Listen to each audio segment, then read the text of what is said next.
Admiral Kor stood on the command deck of the Sovereign Might, his scaled hands clasped behind his back as he gazed at the blue-green planet through the viewport. Earth looked peaceful from orbit, almost serene. The humans had fought bravely, he had to admit, but in the end their resistance crumbled just like the Coalition's strategic models had predicted. "Send the message to High Command," Kor ordered, his deep voice echoing across the silent bridge. "Earth has fallen. The human threat is neutralized."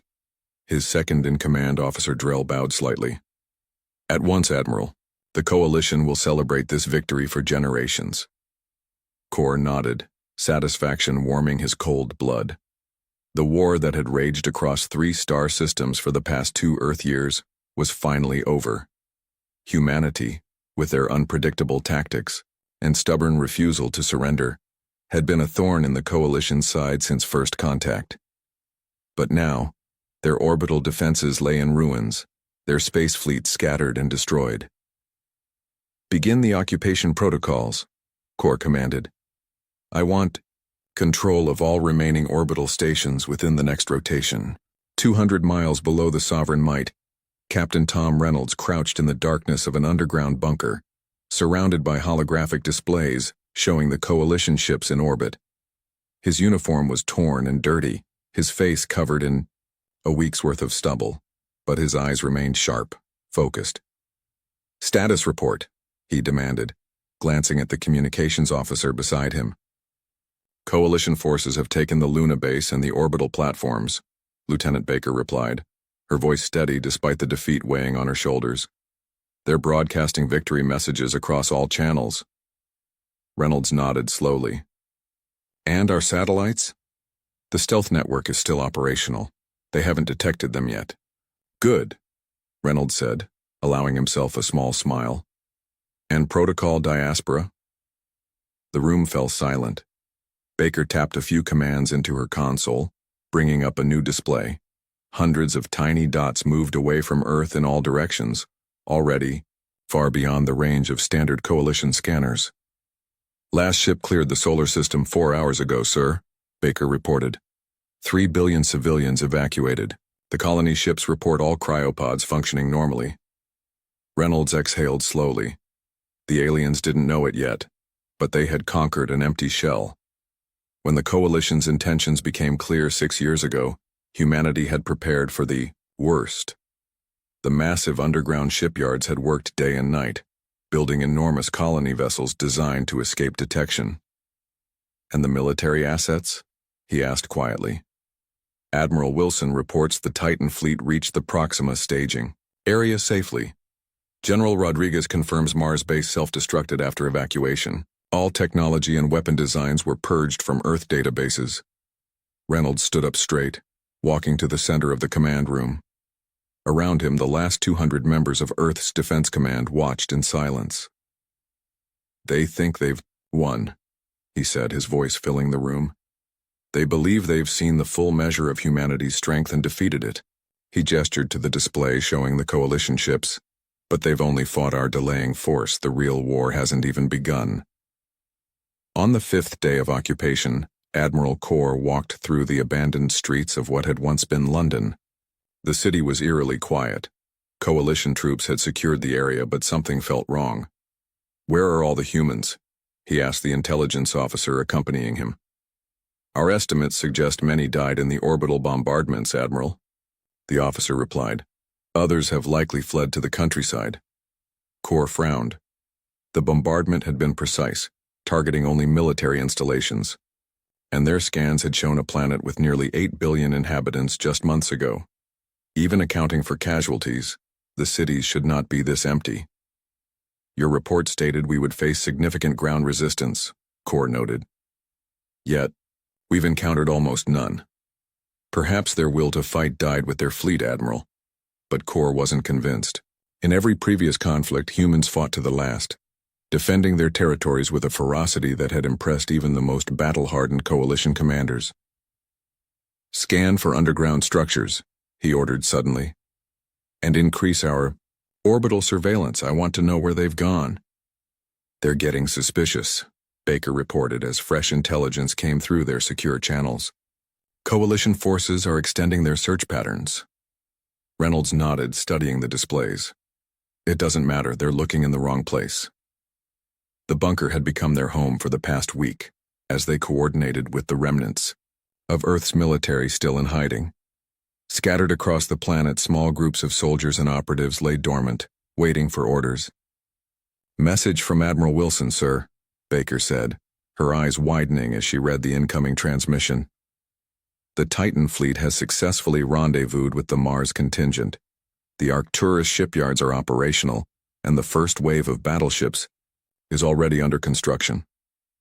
A murmur of excitement ran through the command center. Reynolds allowed his people this moment of hope. For the first time since the coalition arrived, good news had reached them. "Time estimate until the counteroffensive can begin?" Reynolds asked. "Admiral Wilson projects 3 years, sir. We need time to build up our forces and establish the colony worlds as secure bases."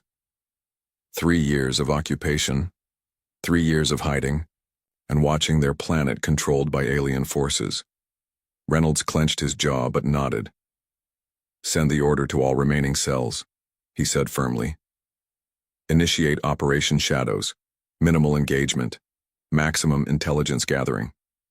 I want to know everything about their technology, their tactics, their weaknesses." In his quarters aboard the Sovereign Might, Admiral Kor reviewed the latest reports with growing concern. The human population counts weren't adding up.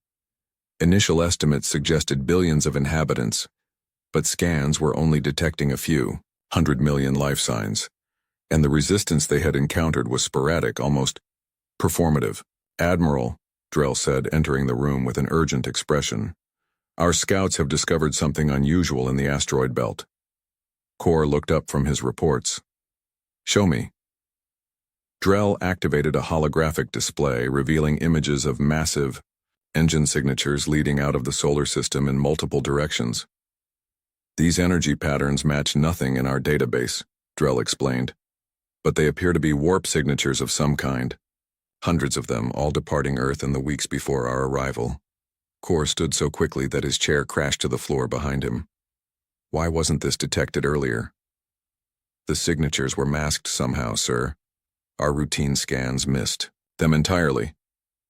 It was only when we calibrated for specific human energy patterns that we found them." Kor stared at the display, a cold feeling spreading through his body as the truth dawned on him. "They knew we were coming," he whispered. "They evacuated their planet." "Sir? This isn't their surrender," Kor said, his voice rising with sudden clarity. "This is their strategic withdrawal." As if confirming his revelation, the ship's alarms suddenly blared to life. Kor rushed to the bridge, with Drell close behind him. On the main display, a message was repeating across all Coalition frequencies. A simple text transmission in the human language. It read, "This was only round 1. 3 years passed under Coalition rule. Earth became a forward operating base for their fleet, its resources steadily stripped for the expansion of the alien empire. The remaining humans lived under strict control, permitted to work only in approved sectors." On the surface, the Coalition's victory appeared complete. Dr. Alan Stone adjusted his laboratory coat and nodded politely to the Coalition guards as he entered the research facility. To them, he was Dr. Lon, a brilliant xenobiologist who had willingly defected to the Coalition after the invasion. His scaled supervisor, Chief Scientist Mev, trusted him implicitly. "Good morning, Dr. Lon," Mev said, her 4 eyes blinking in sequence, a sign of pleasure among her kind. "Your findings on human cellular regeneration were most impressive."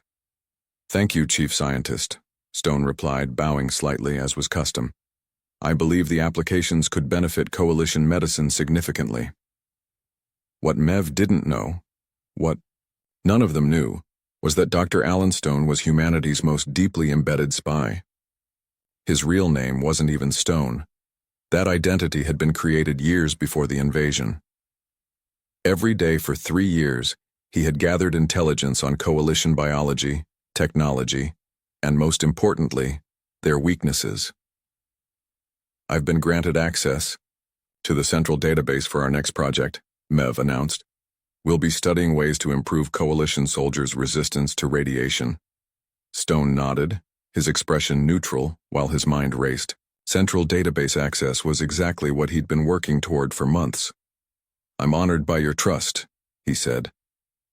Halfway across the world, in the ruins of what had once been Rio de Janeiro, Maria Martinez moved through the shadows of destroyed buildings. The night vision implanted in her left eye, technology the coalition didn't know humans possessed, showed her the patrol routes of the alien soldiers.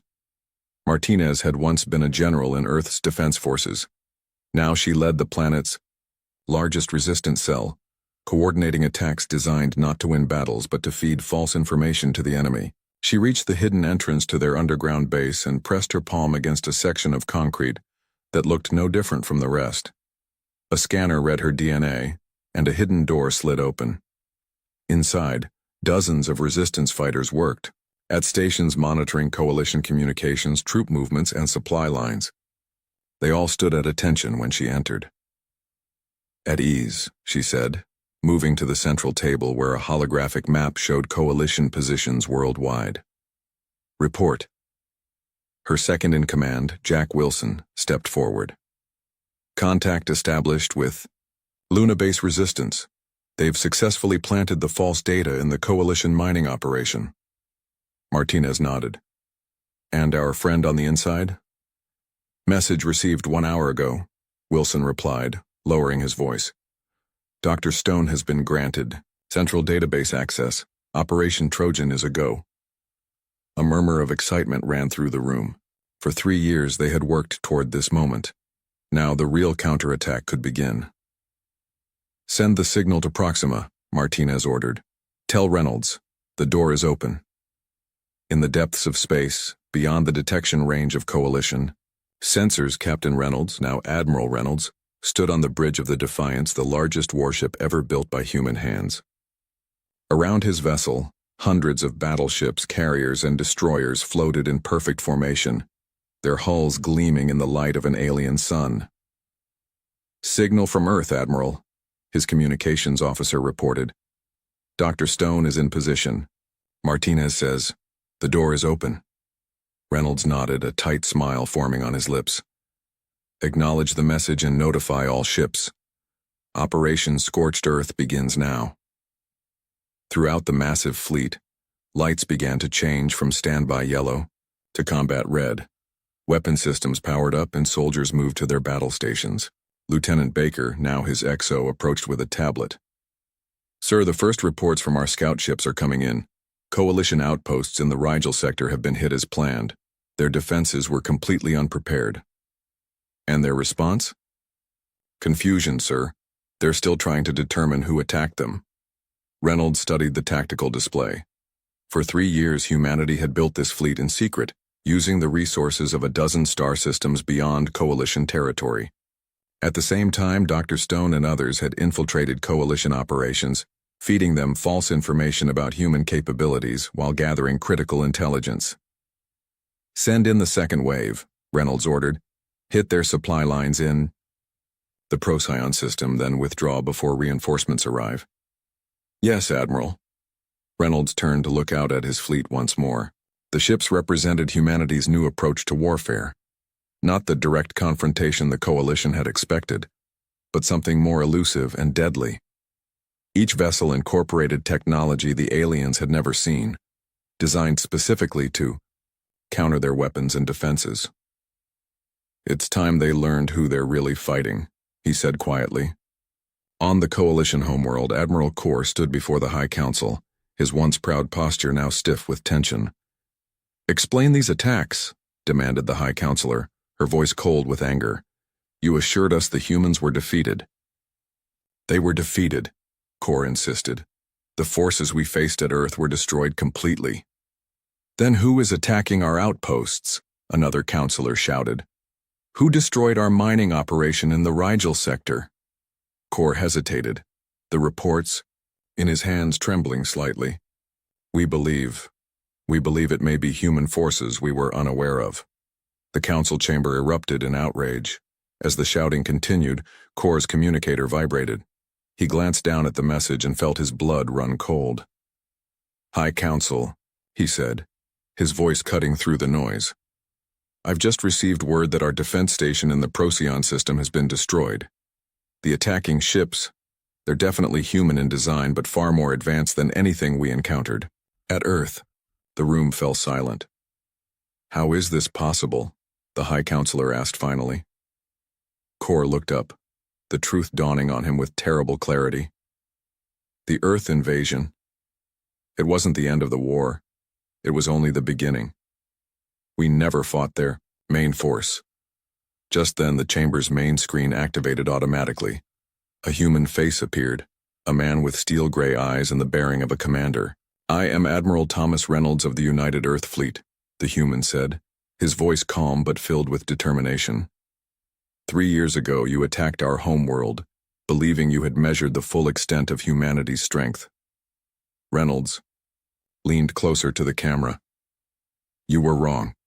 What you fought was only our delaying force while we evacuated our people and prepared our real military. Now we're coming for you."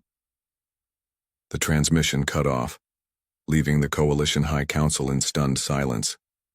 In orbit above their world, sensors began to detect hundreds of warp signatures approaching. The war had returned, and this time, humanity was the invader.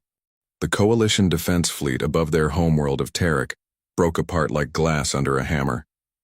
Human warships moved with a precision that stunned the alien defenders.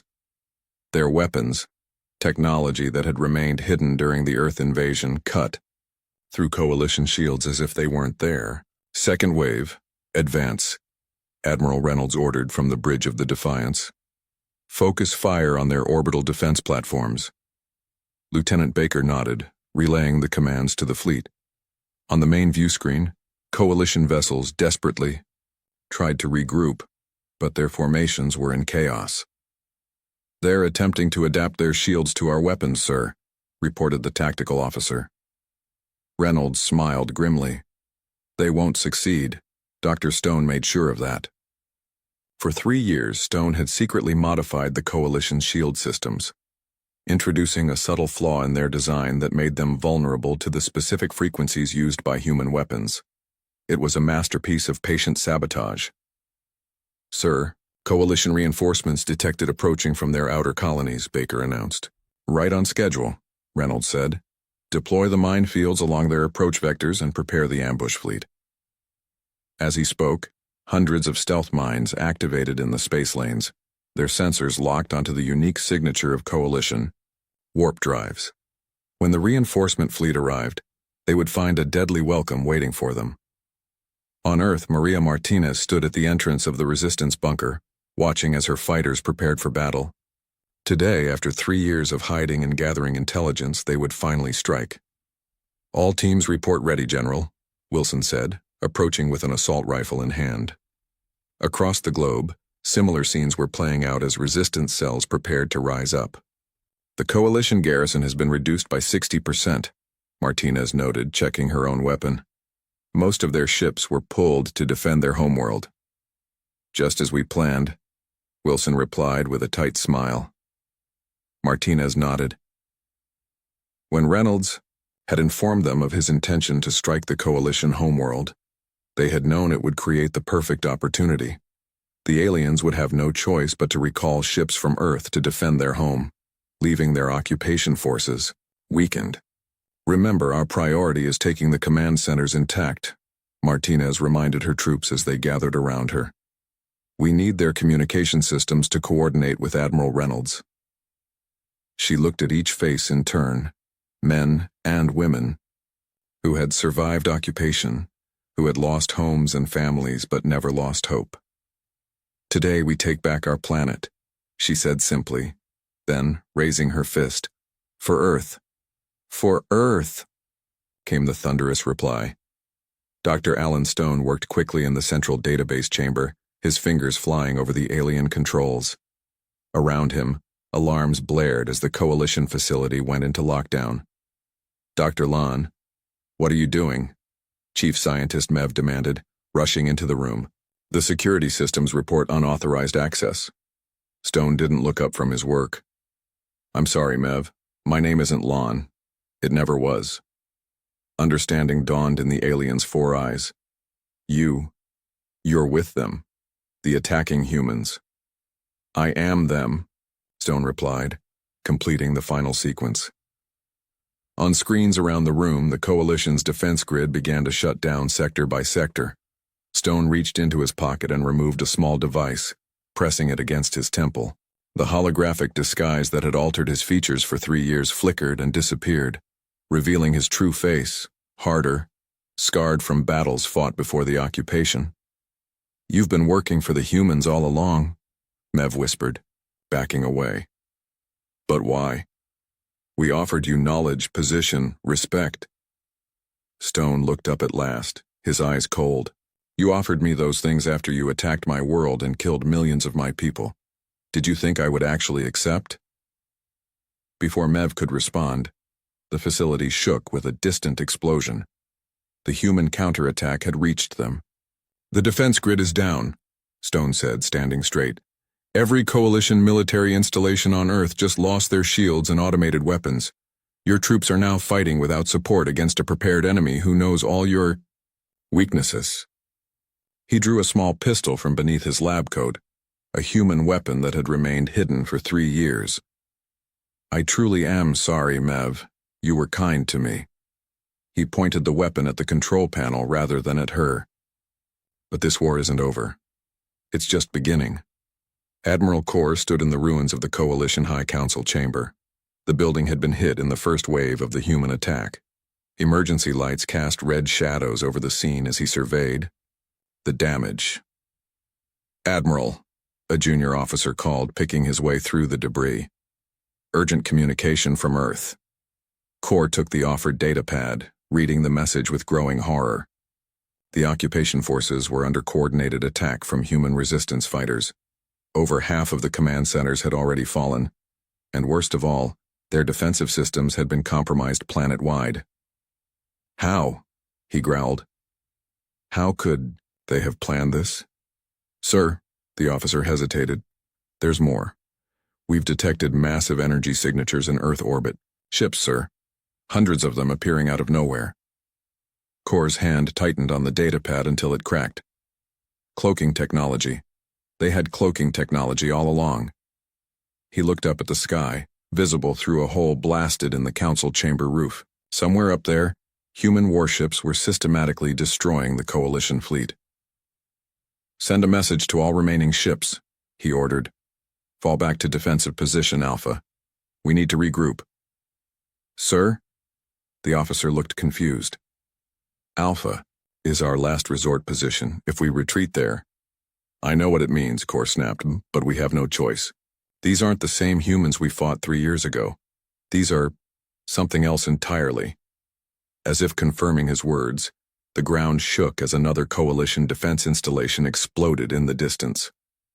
On the bridge of the Defiance, Reynolds watched as the Coalition fleet began to break formation, pulling back to a defensive position around their inner planets. They're retreating, sir, Baker announced, unable to keep the satisfaction from her voice. Not retreating, Reynolds corrected. Regrouping. Admiral Kor is no fool. He's realized this isn't a battle he can win, so he's shifting to a defensive strategy. He studied the tactical display, noting the Coalition's new formation. Signal the fleet. All ships to hold position. Do not pursue. Baker looked surprised. Sir, we have them on the run. Reynolds shook his head. That's what they want us to think. They're pulling back to their most heavily fortified position. If we follow, we'll be fighting on their terms. He smiled thinly. We didn't come this far to fall for such an obvious trap.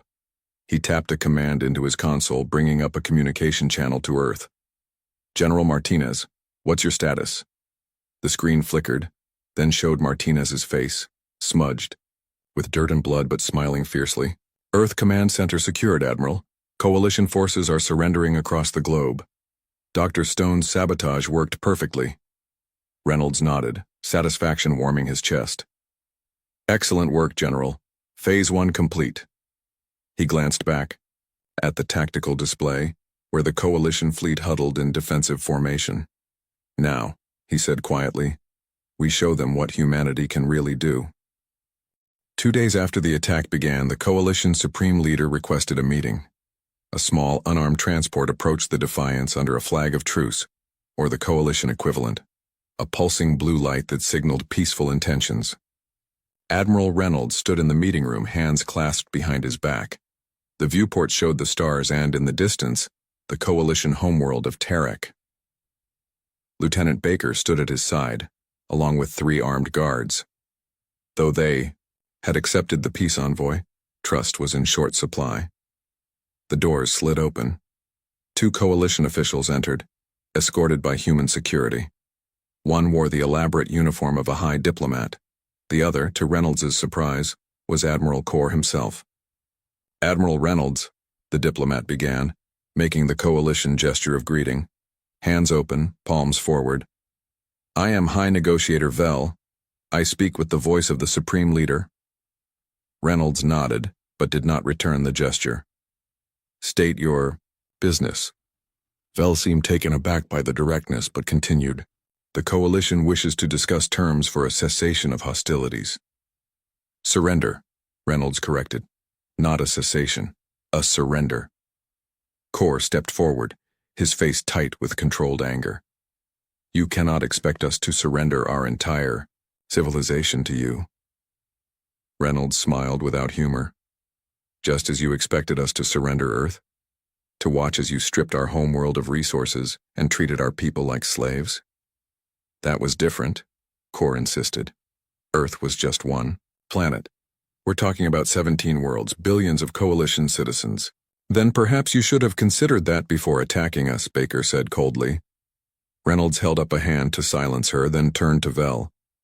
We will accept nothing less than unconditional surrender of all military forces. Your fleet will stand down. Your weapons will be deactivated. Only then will we discuss the future of Coalition worlds. Impossible, Vel exclaimed. The High Council would never. The High Council no longer exists, Reynolds interrupted. Your government buildings were the first targets we hit. Your leaders are either dead or in hiding. He stepped closer to the aliens, his voice lowering. You have 6 hours to decide. After that, we launch the next phase of our attack. What? Next phase? Corr demanded, his scales darkening with stress. You've already destroyed half our fleet and taken our homeworld's orbital defenses. Reynolds smiled grimly. That was just the beginning. On Earth, Dr. Stone walked through the ruins of what had once been the Coalition's primary research facility. Now human scientists worked among the wreckage, studying captured alien technology. Stone approached a secured vault at the center of the complex, where Martinez waited with a team of soldiers. Are you sure about this? Martinez asked as he approached. If you're right about what's in there. I'm sure, Stone replied grimly. I helped them develop it, though they never knew my real purpose. He placed his hand on the scanner, still, keyed to his Coalition identity, and the massive door began to slide open. Inside, suspended in a containment field, was a glowing sphere of swirling energy. Project Omega, Stone said quietly. The Coalition's final solution for dealing with humanity. Martinez stepped closer, her face illuminated by the eerie light. What is it? A genetically targeted bioweapon, Stone explained, designed to affect only humans. One release would have been enough to wipe out every person remaining on Earth, while leaving the planet habitable for Coalition colonization. Martinez's face hardened. They were planning genocide. Yes, and not just for Earth. The weapon was designed to be modified for use against any species that resisted Coalition rule. Stone looked at her gravely. This is what we were fighting against. What we're still fighting against. Martinez nodded slowly, then turned to her communications officer. Send word to Admiral Reynolds immediately. He needs to see this. Reynolds stared at the screen, his face pale as he viewed the images transmitted from Earth. The bioweapon was even worse than he had feared. Intelligence had suggested the Coalition was developing something, but this... They would have used this on us, Baker whispered beside him. On all of us. Reynolds nodded grimly. And they would have used it on others too. This changes everything. He straightened his uniform and turned to his communications officer. Open a channel to all human ships and bases. Priority 1. The officer worked quickly. Channel open, sir. Reynolds took a deep breath. This is Admiral Reynolds to all human forces. We have confirmed that the Coalition developed and intended to use a species-specific bioweapon against Earth. Evidence suggests this was not a one-time plan, but part of a larger strategy for dealing with any resistance to their rule. He paused, letting the information sink in. In light of this discovery, our mission has changed. This is no longer just about Earth. It's about ensuring the safety of all intelligent species against a power that would commit genocide without hesitation. His voice hardened.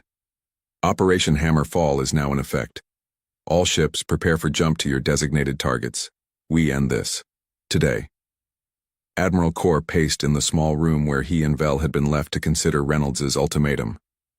The 6 hours were nearly up. We should agree to their terms, Vel said, slumped in a chair. We have no choice. And become slaves to humans? Kor growled.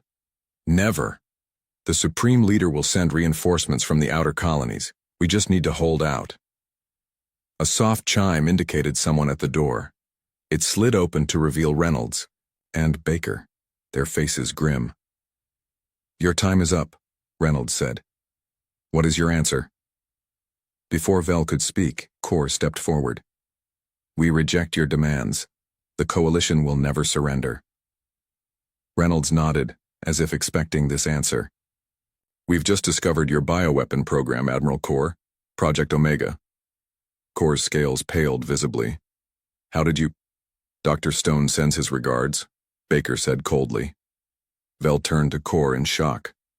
What bioweapon? The Council never authorized... The Council authorized everything I asked for, Kor snapped. They understood what was necessary. Reynolds' eyes narrowed. Necessary? You call genocide necessary? It would have been clean, Kor insisted. Quick, painless. Better than this war. The room fell silent. Reynolds studied Kor for a long moment, then turned away in disgust. Lieutenant Baker, escort them back to their ship. They have refused our terms. As they left, Reynolds activated the ship-wide communication system. All hands, battle stations, commence Operation Hammer Fall. Throughout the human fleet, ships began to move. Not just the vessels around Terek, but hundreds more that had remained hidden, waiting for this moment. They appeared seemingly from nowhere as their advanced cloaking systems deactivated, surrounding not just the Coalition homeworld, but every major Coalition colony and outpost across the sector. In the vastness of space, humanity's full military might was finally revealed, a force far greater than the Coalition had ever imagined possible. And at its center, the Defiance turned toward the Coalition defense fleet, weapons powering up for what would be the decisive battle of the war.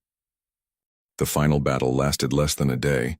Coalition forces fought with desperate courage, but they were outmatched in every way.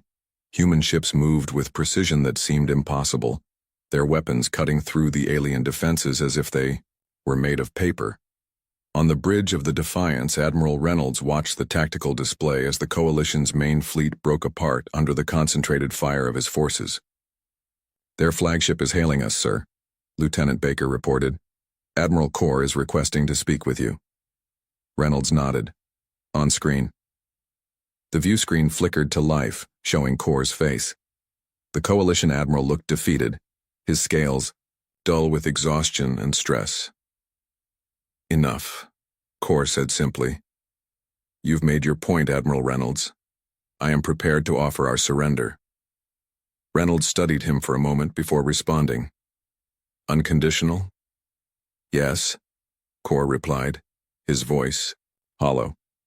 Unconditional. The Supreme Leader has authorized me to act on behalf of all Coalition forces. Order all your ships to power down weapons and shields, Reynolds instructed. Transmit the surrender command on all Coalition frequencies so our forces throughout your territory can verify compliance. Kor nodded. It will be done immediately. As the transmission ended, Baker turned to Reynolds. We did it, sir, we won. Reynolds didn't smile. The fighting is over, Lieutenant. Now comes the hard part: securing a lasting peace. 1 month later, Reynolds stood in what had once been the Coalition High Council chamber. Now rebuilt, it served as the meeting place for the newly formed Galactic Council. Around the large circular table sat representatives from the Coalition worlds, along with delegates from Earth and the human colony planets. "The treaty before you outlines the terms of peace," Reynolds said, addressing the assembled delegates. "The Coalition military will be disbanded. All weapons of mass destruction will be destroyed, and the bioweapon research facility will be converted into a medical research center, overseen by joint human coalition teams." Murmurs filled the room. A coalition representative stood. "And what of our worlds? Will they become human colonies?" "No," Reynolds replied firmly. "Each coalition world will retain its sovereignty. There will be no occupation, no forced labor, no resource stripping. We are not conquerors. We never were." The coalition delegates looked surprised. After their attack on Earth, they had expected harsh treatment in return. Instead, the humans were offering something unprecedented. "What we propose," Reynolds continued, "is a new order, a united council of worlds where disputes are settled peacefully, and species work together for mutual benefit rather than domination." Another delegate spoke up. "Why should we trust you? How do we know this isn't a trick to lower our guard?" "A fair question," Reynolds acknowledged. He gestured to Dr. Stone, who stood nearby. "Dr. Stone, if you would explain." Stone stepped forward. "For 3 years, I lived among you. I learned your culture, your science, your way of thinking. And what I discovered was that despite our differences, despite the actions of your military leaders, most coalition citizens are not so different from humans. You value family, knowledge, progress, the same things we do." He paused, looking around the room. "The war was started by leaders hungry for power and resources. It can end with people hungry for peace and cooperation." Maria Martinez walked through the rebuilt streets of Rio de Janeiro, now bustling with activity. Human and coalition engineers worked side by side, restoring the city even better than before. She spotted a familiar face approaching, Jack Wilson, carrying construction plans. "The new hospital is ahead of schedule," Wilson reported as he reached her. "The coalition medical technicians have been invaluable. Their regeneration technology is saving lives that we couldn't have saved before." Martinez nodded. "And the defense grid?" "Operational," Wilson confirmed. "But as agreed, under joint control. No single species can activate it without consensus from the Council."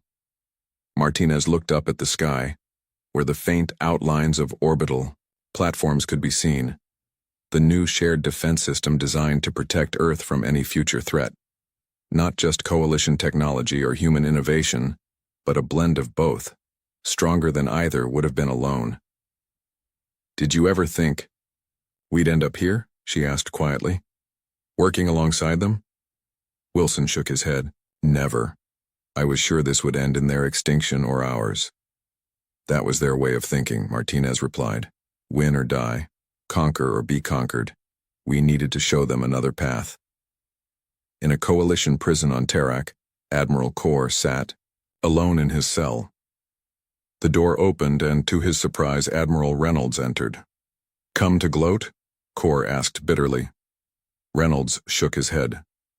"I came to understand." He sat on the bench opposite Kor. "Why did you attack Earth? Your reports must have shown we weren't a threat to you." Kor was silent for a long moment. "Fear," he finally admitted. "Our long-range scans showed your technological advancement rate was unprecedented. Our models predicted that within 20 years you would surpass us.